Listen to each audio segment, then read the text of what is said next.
It's hard to stand out in a crowded marketplace.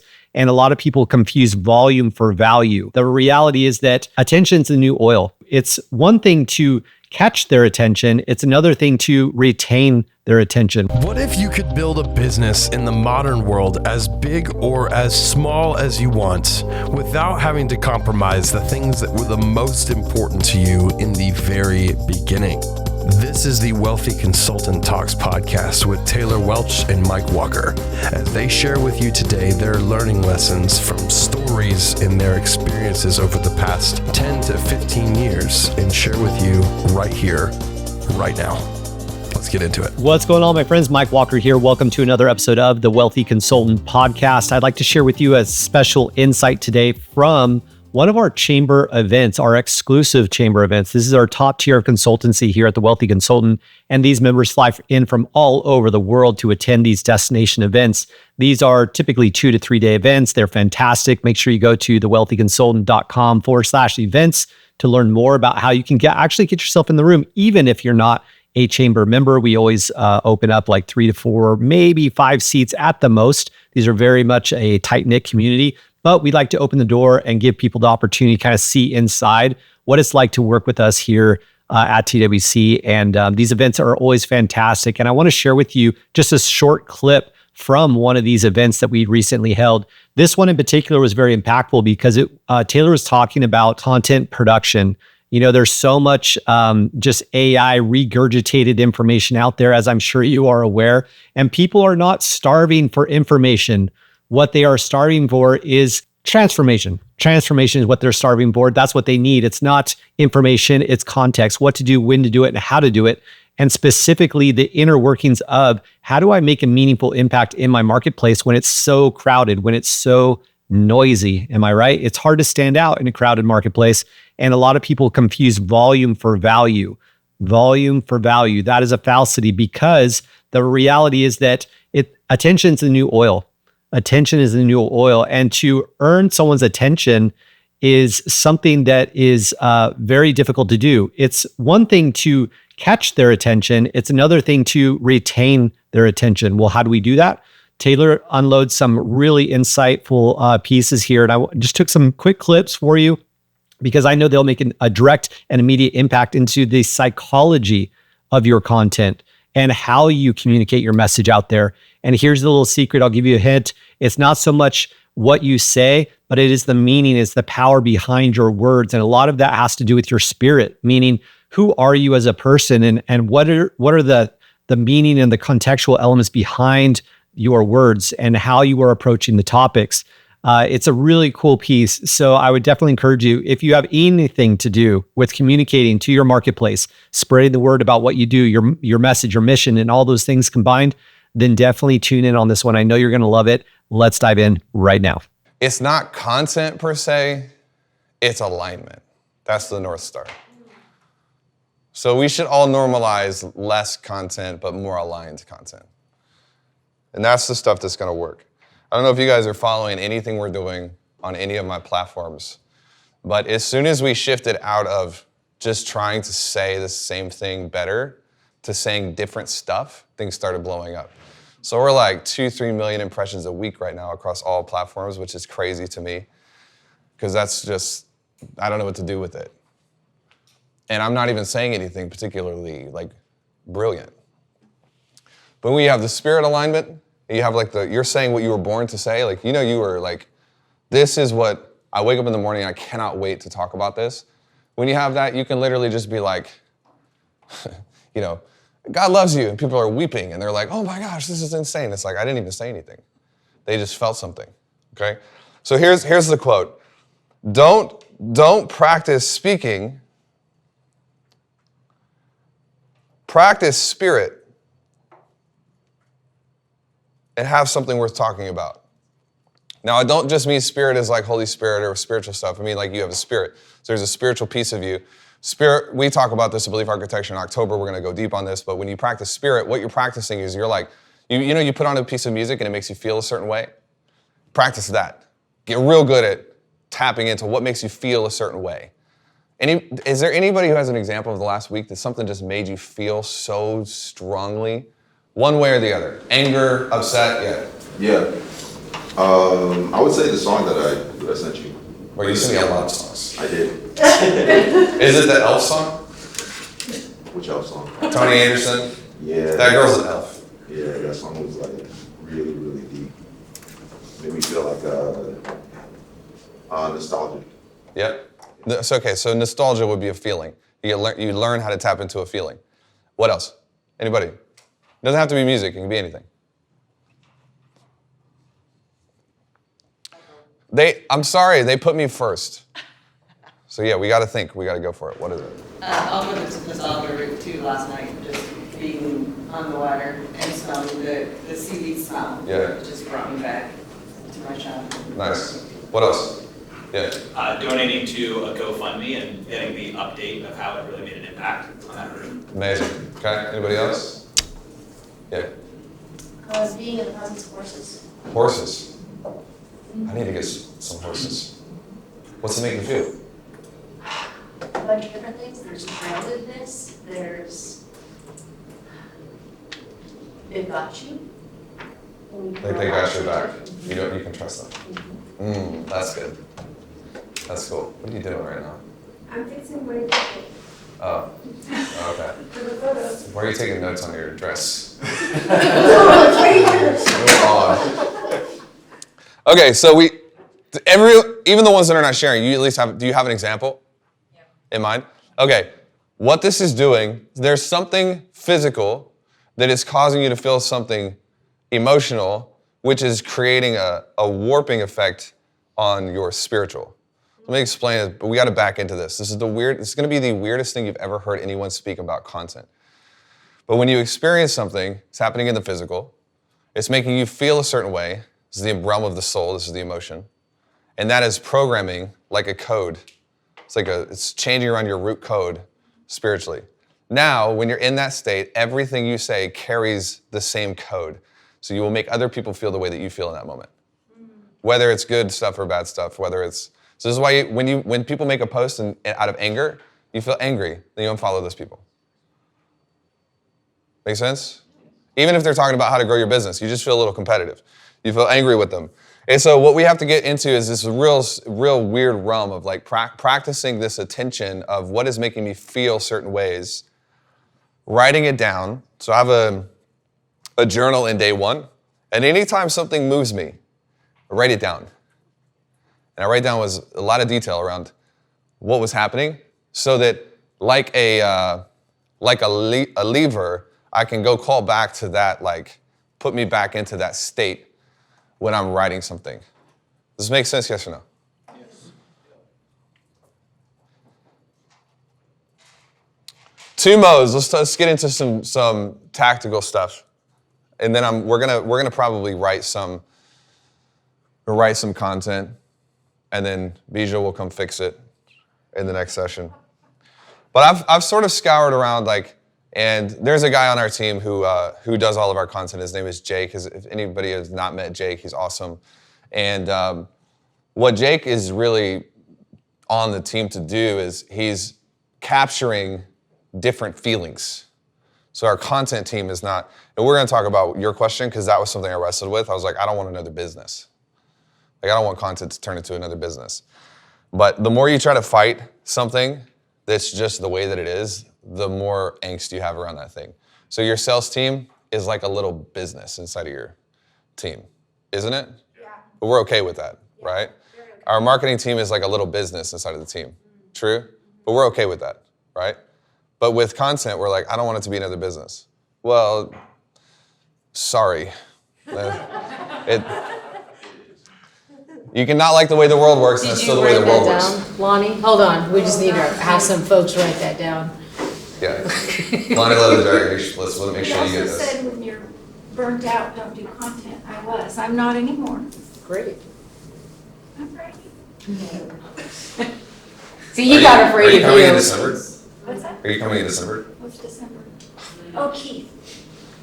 Yeah. I already did this. Can we move back to London?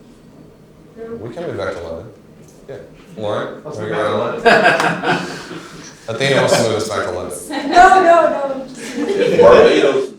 Yeah, tickets are now $30K a pop. And We do need to get back overseas next year. We're just all afraid of the American political scene right now. We don't want to be held hostage because of Donald. All right, 2 modes. Ready? 2 modes. Ready. One mode is this is the mode of the masters. You just put masters. This mode, you can define this as like, if it's not the best thing you've ever said, don't say it.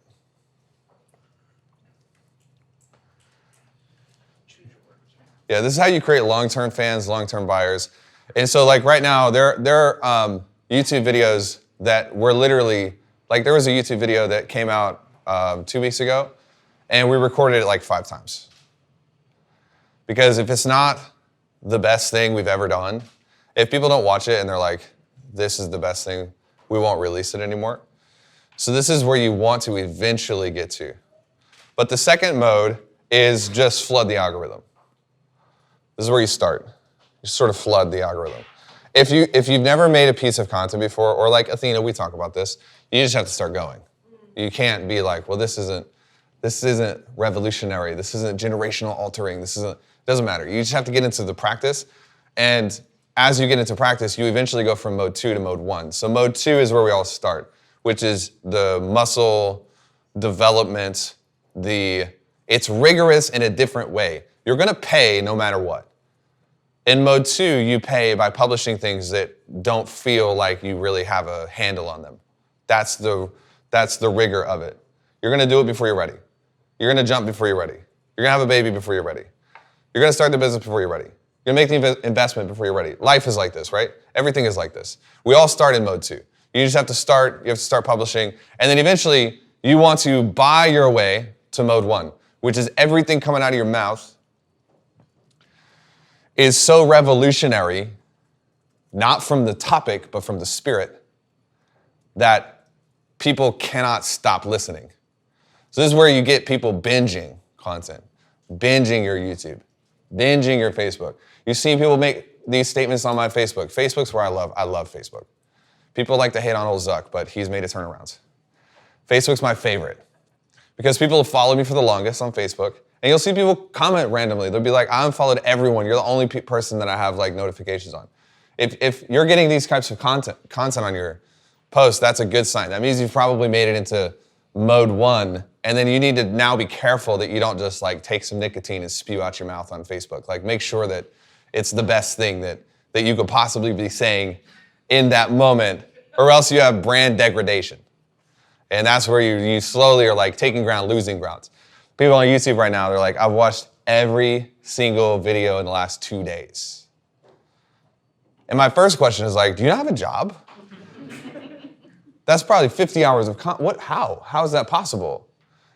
Well, it's because they are addicted to it. Mode 1 runs on the realm of addiction. This can be a good thing or a bad thing. What are some examples of how addiction can be a bad thing? Let's think, let's dive.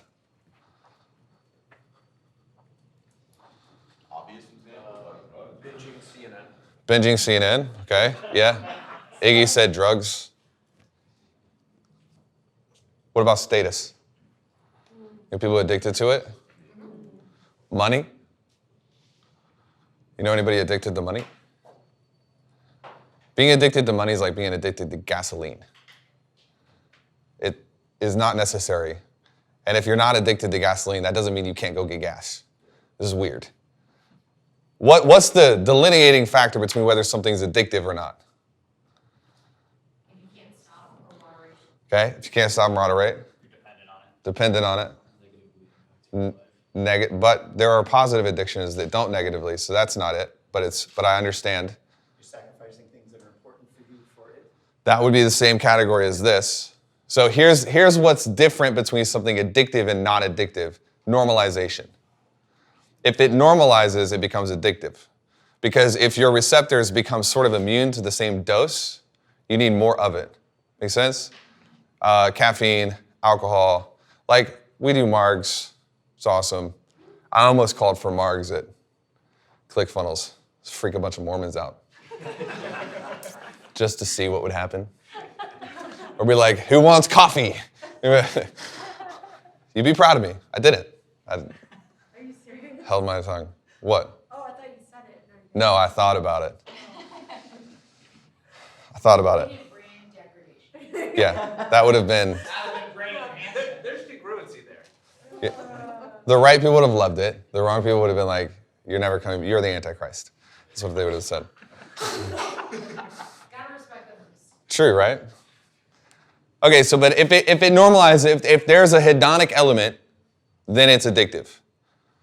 So we are all addicted to everything. Everything. We can't look at addiction we got to look at it the right way. We are addicted to either being physically fit, or we're addicted to the temporary dopamine that comes from skipping the gym and watching a movie. We're addicted to showing up on time, or we're addicted to the chaos that has become comfortable. You calling her out? She is not addicted to being on time. That is like so rude. I'm speaking here shortly, okay? Sorry, Taylor, we have a heckler in the crowd. I love it. That's why I love these rooms. Y'all are just like me. I'm like a part of chamber. If any of you want to come up here and talk with me, you can. And if it makes you feel any better, Judith was early and then asked me if we were in the right room. No one was here. Thank you. And Judith, She told me she was an attorney, and I was like, what's funny about when I was like round of applause, only like 5 people gave you a round of applause. Oh, no, Yeah. I felt it. They experienced I felt the energy of they that. experienced judgment by you being on time. So it's a rebellious crowd we got going on here. Mary is so happy. Here's the problem with getting good content, and I'm just letting you know so you can count the cost ahead of time. Content is extremely hedonic. So what you posted 2 years ago, if you're still posting it now, you were at the top of the pack, now you're at the bottom. Because people will get used to whatever they're feeling. So if you're not growing, don't even write any content. Just disappear. Go into a cave, hide. For the sake of your children, don't say anything at all. Which is why everything's got to be connected. And Alex Ramosi is actually quite uniquely skilled and qualified, regardless of what you think about Alex and Layla. They're amazing people, but Alex specifically is uniquely qualified to talk about how great content works, and it's not because his content is working. It's because Alex does not know how to stop. So he's constantly going like level up, level up, level up, level up, level up, and his content just follows that. Make sense? So we let's tie down to the right things. When we're constantly experiencing new things, we're constantly doing new things, we're constantly having new feelings, then we can write about those things and shoot content about those things, and it will pull the market along with us. All right, mode 1, what is it? Mode 2. This is where you get started. How many of you would say you're legitimately in mode 1 right now? How many of you are not in either mode because you haven't started yet? Great. How many of you are in mode 1? I think I'm in one. What about you? Hey. Me? Yeah. What mode are you in? I think more in mode 2. Mode 2? Yeah, I definitely want to put more intention behind it. We post a lot of content, but there definitely needs to be more time blocked out to be intentional for it. And when you're finding like, what do I need to say that unlocks certain things, that's mode 2. You're just testing the market constantly, testing it, trying to figure it out. And whose question was it about? It was, I think yours, about how to brand expansion without eroding the main brand. Yes. This is essentially, maybe you're at mode 1 for one thing, but you've got to discover something new, so you go back to mode 2. And you sort of discover how to piece those together. All right, let's do an exercise. You ready? Yes. 2 minutes.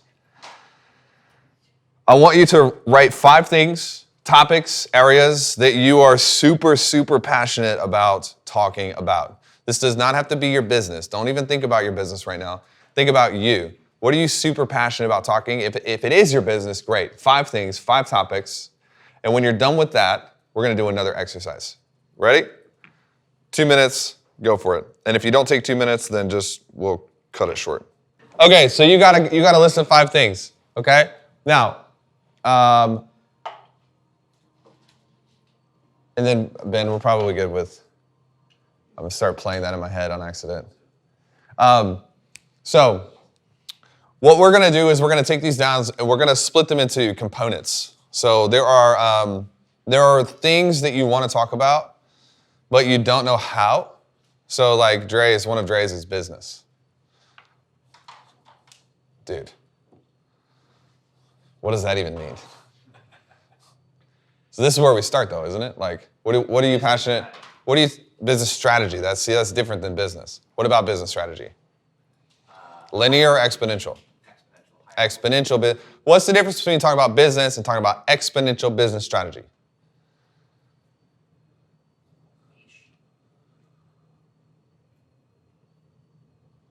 No idea. I don't understand the question. What's the difference? Yeah, I don't get what the hold up is, right? What the hold up for what is? I don't understand the question.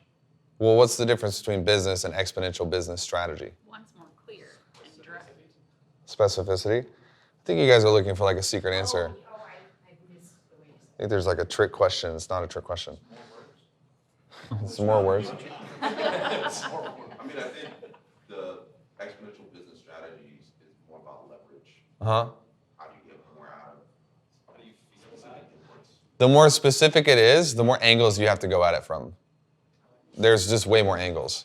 So if you're going to talk about business, it seems like business is less restrictive than exponential business strategy, but exponential business strategy is way less restrictive than business. Because the closer you get to something, the more angles you can take it from, which means the more content ideas you're going to have about that thing.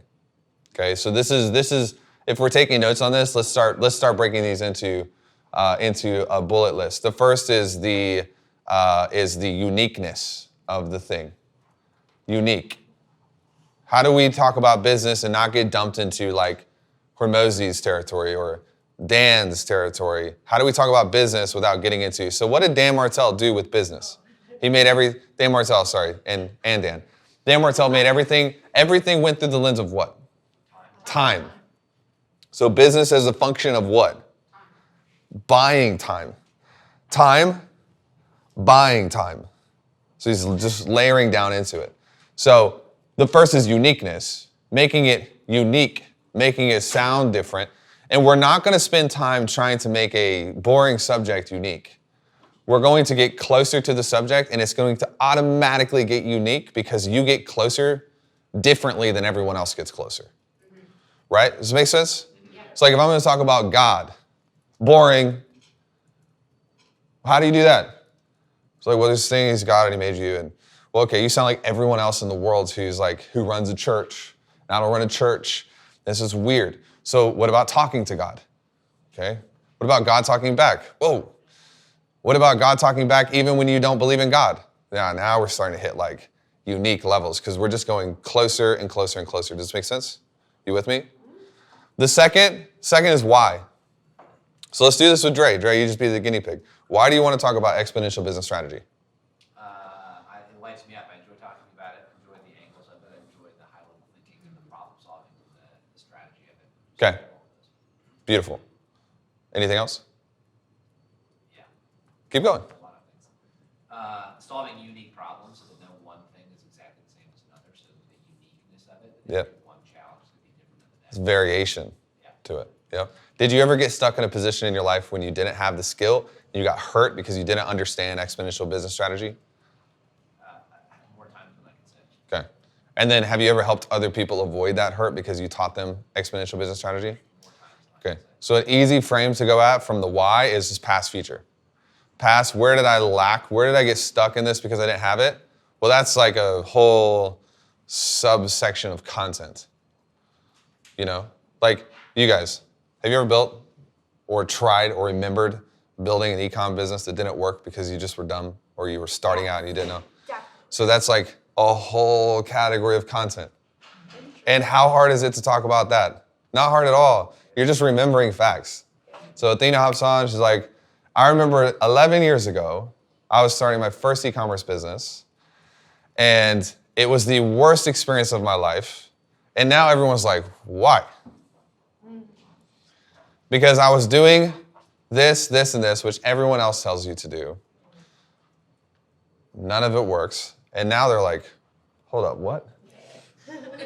You see them as you get closer, they get closer.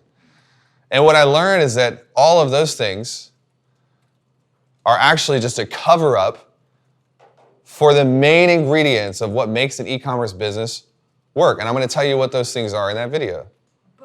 You're like, who's watching, who's not going to, if they're in your TAM, it's game over, they're done. Like, because now they're so addicted to like what she's saying, they can't click away. Does this make sense, yes or no? Yes. So, number one, what is it? Number two, why?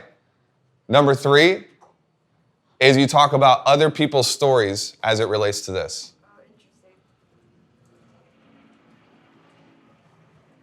A delivery truck coming over here.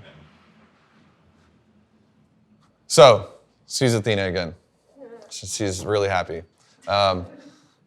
So have you ever seen somebody do it wrong? Yes. Have you ever seen somebody do it right? Yes. What are the differences? That's what I talk about. How hard is that to talk about? Not hard. Not that hard. Content's not that hard. Content's only hard if you're zoomed way too far out and you need to get closer in. So the closer you get, the more unique you get it. Okay? Let's do one exercise. Let's do 60 seconds on this one. And I want you to just pick one on your notes, circle it, and give me all of the reasons why you want to talk about that from the past future lens. Got it? And then we're going to workshop this. Go for it. Bring it back. Bring it back. Bring it back. Yeah, we're going to have to like change the seating around so you're not with your like best friends. Or married. Okay. Maybe change the direction. Yeah.